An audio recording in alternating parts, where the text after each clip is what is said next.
خدا کے بارے میں ایسی بات کر دینا کہ جو خود خدا نے نہیں فرمائی، اس کے رسول نے نہیں فرمائی، لیکن وہ بات کہہ دینا۔ اب اگر وہ بات مقابل میں آ جائے تو یہ خدا کی بات نہ ہوئی، یہ تو نفس کی بات ہوئی۔ الٹا آپ دوستی کرتے کرتے دشمنی کرنے لگے۔ اگر گھر کو سنوار نہیں سکتے تو گھر کو بگاڑنا بھی مناسب نہیں، خدمت نہیں کر سکتے تو دشمنی بھی نہیں کرنی چاہیے۔ اس لیے ایسے صوفی بن کر جو تصوف کے نظام کو بگاڑیں، آپ کوئی مدد نہیں کر رہے، الٹا دشمنی کر رہے ہیں۔ مدد نہیں کر سکتے، دشمنی تو نہ کریں۔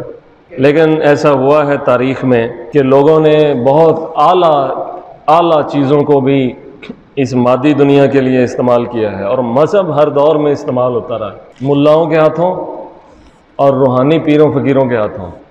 وہ مذہب کی علمی روایت کو یوز کرتے رہے ہیں، اور یہ لوگ اس کی روحانی روایت، یعنی جو وراثت فقیروں سے پہنچی وہ تو فقیر رہے، لیکن جو وارث بنے وہ بہت خوشحال ہو گئے۔ یہ کیا ہوا؟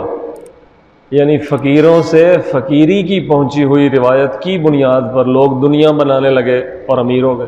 سوال کیا جائے گا اور پھر تم سے پوچھا جائے گا اس دن نعمتوں کے بارے میں بھی پوچھا جائے گا، اور وہ نعمتیں جو لوگ اللہ کے نام پہ کھینچ لیتے ہیں ان کے متعلق تو دگنا سوال ہونا چاہیے، کہ ایک تو نعمت کا سوال، دوسرا خدا کے نام پر۔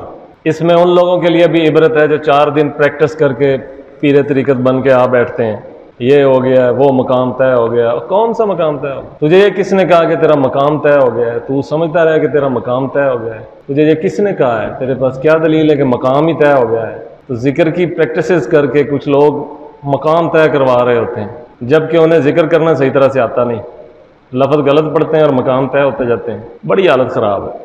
اب کیا کیا جائے؟ اصلاحات کی جائیں یا فروغ دیا جائے؟ مجھے کو کہے کہ فروغ تصوف کی ضرورت ہے تو میں اسے کہوں گا اصلاح تصوف کی ضرورت ہے۔ اب پہلے صاف تو کر لو، پہلے ڈسٹ تھوڑی ہے ایک اور بنا دو، اس میں بھی وہی ڈسٹ، اسے تو صاف کر لو۔